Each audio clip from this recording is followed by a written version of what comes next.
Hi, it's Mike from Custom Cruise. Here we are. We're just rebuilding this box. Okay, we put new bearings in, we put new nuts on. Beautiful and smooth. Just got that one finger, turn it around. Beautiful.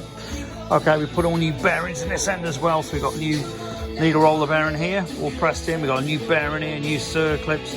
Just got to change this one here, a little circlip pliers. You need a real small pair for that. Okay, could be in his bike. And if you look at, this is what the state of it was. Okay. You can imagine it's been a hell of a job. Give you an example.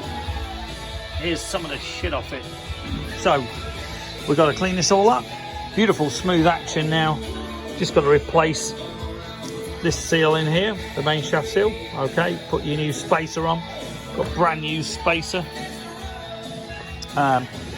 This is the new one. Beautiful spacer. If you look at the old one, scored to hell. Really rusted up. You know, no wonder it was leaking oil.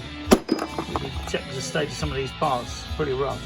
Okay, but if you've got any bikes that you want rebuilding, okay, to be honest with you, I don't do a lot because I'm too busy, but if you're a good mate and you want something doing, give us a call. 01773 835 666. Alternatively, customcruisers.com. Thank you.